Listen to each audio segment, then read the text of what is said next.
everyone. Thanks for joining us today. We'll get started with head coach Jeff Blashill. Please let us know in the chat if you'd like to ask a question. We'll start with Lean St. James. Hi, Jeff. So what did you guys use? Was today mostly testing, or kind of what was today used on? Well, I wasn't available yet, so my first day back will be tomorrow. But as a group, we had we had, I think, 10 skaters and a goalie. So today was used to get back on the ice, to be honest with you. We haven't, guys haven't skated since last Saturday, the guys that played. And so it was really just used to get back on the ice, get kind of our legs, start to the process of getting our legs back going. And that's not an easy thing when you've been off this long, even if for those that weren't sick. So it's a step today, and we'll take hopefully another step tomorrow.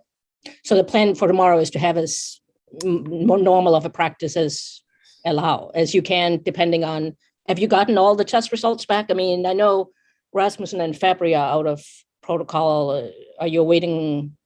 Are those the only two, or? Those are the only two right now that are out of protocol. So, and as you know, we added more to the protocol tomorrow. So tomorrow I anticipate having seven forwards and 5D and one goalie available to skate tomorrow. So with a couple guys coming out. So, that what are we going to do tomorrow? We'll take a step closer, I guess, maybe to a real practice than we had today, but obviously you're limited with the numbers that you have. And, and certainly a number of guys still in the protocol. So we'll be able to do a tiny bit more from a team perspective tomorrow. But it's still going to be, about guys getting their legs and about feeling the puck and about getting those things back. Do you know when your next game is? I mean, I do not know that answer. Right now, as you know, the NHL canceled the games today and tomorrow. And so that took out our Ranger game. And my understanding is, we're tentatively planning from our perspective of playing on the 29th at the Islanders. But I don't know whether or not the games will happen or not happen. I think the NHL, as they've done a good job of through the course of this whole pandemic, I think they're taking information in and making decisions when they have to, and not necessarily before they have to. And, obviously a number of guys around the league came back from the holiday break, in which case they all get tested today. And, I've just been watching the NHL network this morning, and certainly a lot of guys across the league have tested positive. So I don't know if that means that there'll be a further delay in the restart of our schedule, or if we'll play on the 29th. I hope to find that out, in the near future, but I don't have that information today. Lastly, just what was last Sunday like? I mean, that whole process of deciding to shut down, and you and half the team were in protocol by that time. Yeah, it was, it was, I think probably the right move, I guess, given where everybody was at across the league. And I think just where we were at, we were going to have a hard time fielding a roster. And at that point, it's not really about competitive equity as much as about just honestly fielding a roster. We had a number of guys in the protocol that and a number of guys continued to move in the protocol over those next couple of days. So, ultimately it was probably the right decision. We're in a difficult time within this pandemic, and I think ultimately what anybody wants is just to be able to field the requisite number of players and try to play. So we'll look forward to the NHL's decisions moving forward here. And again, I think for us personally, it's controlling what we can control, and that's the guys that we have available to us, trying to get them, back ready, up and running as quick as we can. Thank you. You're going to be living in that shirt for the next several days, right?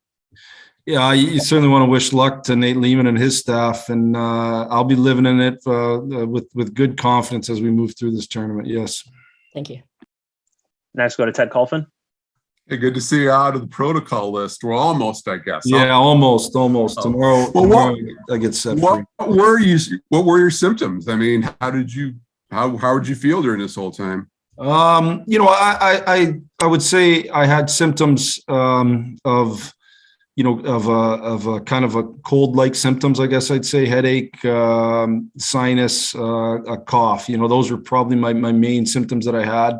I would say it was probably the worst, the most severe, I guess. And I don't know that it was that severe the first few days, but through it all, I was able to I was, it's just different times. And it feels consistent with what this newest variant seems to produce, which is different than maybe what some of the other variants were. I know guys that got sick, other coaches that got sick from it earlier, even this year, were really, really beat up, and it wasn't that case for me. So I feel good. Thank you.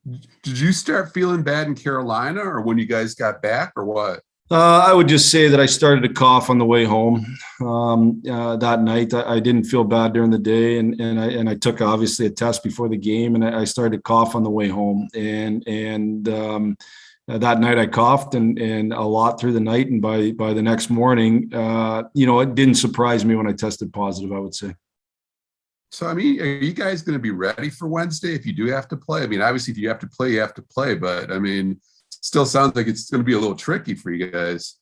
Well, certainly there'll be challenges. There'll be challenges, but I know that the Islanders won't care. And they may still have some of their own challenges. I know they've faced some throughout the course of this year. So if the league says that the right thing to do for the National Hockey League is to play the game, then we're going to go there and go to win the hockey game.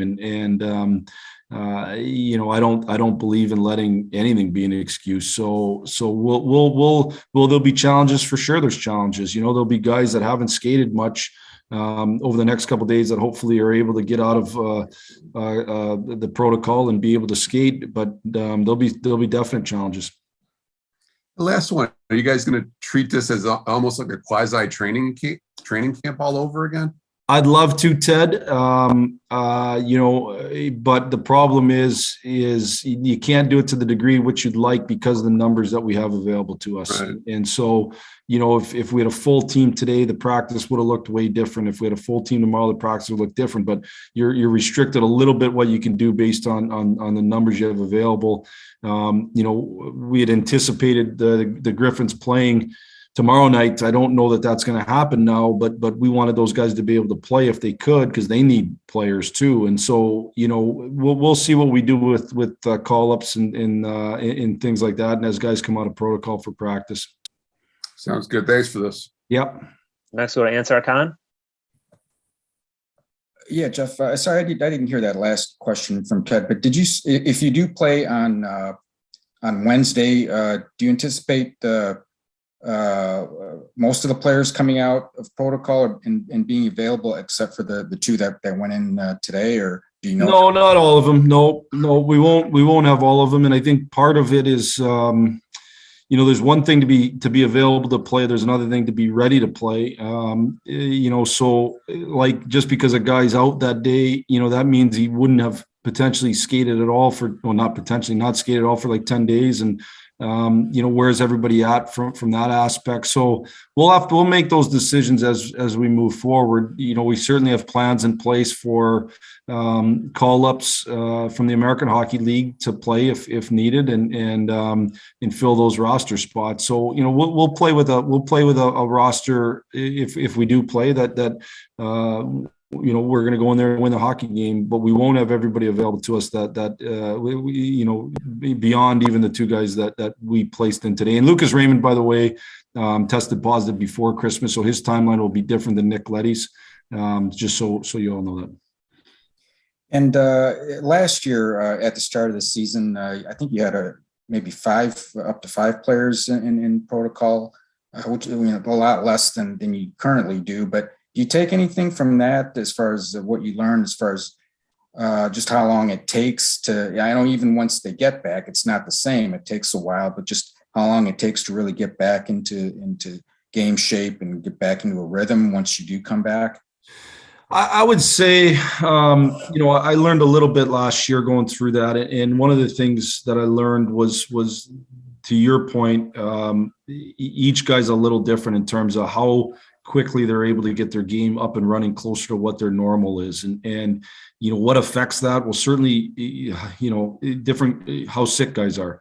And some guys have very, very minimal to no symptoms, and some guys, it hasn't seemed to be this way this time around, but some guys have a little bit more symptoms. And, because of that, some guys have been able to do a little bit more on their own than others. And I just thought there was a couple times last year that I judged a player or two too harshly on their first game coming out of the COVID protocol, and that it was a little bit beyond reality for me to expect them to be at the level that I wanted them to be at, and they wanted to be at, and so it does take some guys some time, and we just have to be patient to the best of our ability and understand the guys are going to come back at different times, I guess come back to full speed at different times.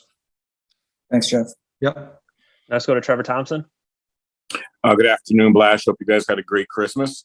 And you kind of addressed my question a little bit, but I just wanted to get a more clear answer. As far as the Griffins, their game was postponed for tomorrow. So would you call people up to practice with you just to have them get with the guys before you move on? Or does it have to wait until you leave town? Or how would that work for you guys? To be honest with you, Trevor, still kind of waiting to hear a little bit from the NHL, what the schedule is going to look like, and are we going to play for sure? And I think some of those things will factor into play. There's a roster management or cap management side to this that I don't necessarily deal with, but certainly there is consequences to it. So you can't just necessarily call up anybody. So we work with our management group on that. I have yet, Steve and I haven't touched base yet today on some things because I'm waiting to just kind of see where everything's going here. And that'll dictate a little bit on a number of my decisions. We were waiting on some testing this morning. There is opportunities for guys to test out. So we were waiting on some testing this morning. So it's just a very, very fluid situation, Trevor, that will we have some guys up for practice tomorrow? I don't anticipate that as of right now. I don't think we'd bring guys up just to practice per se, because now you're introducing new players into your locker room again. And probably the less players introduced, the better in terms of not, increasing the exposure. But certainly if those players we anticipate were playing on the 29th, and then we would potentially bring them in as quick as we can. And just a question around testing, like even in your own situation, you talk about testing negative in the morning and by the end of the day, coughing and not feeling right. Just how much confidence is there when you go to test and then moving forward? How anxious are guys just knowing that it can change that quickly? Well, we're confident in the system. The system, listen, it's there's obviously been I don't know if anybody knows the exact best way to handle what we're all going through, and that's trying to run a professional sports league and play games within this pandemic, and they're hard decisions that are being made here, and ultimately certainly confident. Listen, I had 2 tests that day. What more can you do? And in the end, I contracted the virus at some point and tested positive the next day. There's just not much more we can do that way. So, are people anxious? I'm sure the guys that haven't yet tested positive are anxious. I'm certain of that. This seems to be highly transmissible, and everybody in there's lots of people in all our lives who have, as I talk to different people that have tested positive here in the last little bit. So we're all anxious, and we'd all love it to not be the case, but this is the world which we're living in right now, and we got to find every way possible to make the most of it. And just want to touch on one more thing. You rightfully so had your chest puffed out and boasting about your national pride is our annual wager on. I was going to ask you the same thing, Trevor. I didn't know if you'd come back for more, but if you want to come back for more, I'd be glad to put our annual wager on, and anybody else out there that wants to. Very confident in our roster. Good luck to you. Thank you, sir. Thank you. Last question, Kevin Allen. Yeah, Jeff, if I could just ask you kind of a big picture question, even because this is the COVID situation, it's kind of odd. It almost has the feeling of kind of a mid-season break, kind of a cleansing breath. And I know your immediate concern is just trying to get a lineup for Wednesday, but did you allow yourself any time for big picture? And if so, we've talked about a lot of, the team's been improved this season, but there's been kind of ups and downs. If there was one area that you thought you could, if the team could be better in this area, you could continue to be competitive for a playoff spot. Like what's the area you're hoping that everybody sort of comes together quickly in the second half? Well, it's probably an area, Kevin, that I've talked, and I think we are improving, but D-zone grade A chances against have to improve. We're one of the worst teams in the league in giving up grade A's per 60 minutes in D-zone coverage. And that's an area that I think is fixable. It's an area that it doesn't mean we're going to improve to first by the end of the year, because it's hard to move up the rankings. But from this break moving forward, we have to continue to get better in that area. And I think certainly you'd love to score more and give up less. We all would love to do both those things, but when you can limit other teams' opportunities, especially those grade A's and D zone coverage, you put yourself in tons of games and put yourself in position to win. And so that's certainly one area. I had good conversations with both our assistants over the course of the break about specialty teams, and that's obviously another big area. We didn't win enough for the specialty teams battle, through these first 31 games. And yet our record's probably better than it could be, than it maybe should have been, given the fact we didn't win enough of those special teams battles. So we feel that if we can improve in that grade A D zone chances against, and we can improve in our specialty teams as we move forward, it'll make us a lot better hockey team. Thanks for your time, Jeff. Happy holiday. Yeah, you too. Thank you. All right, that's all for us this afternoon. Thanks everyone for joining us.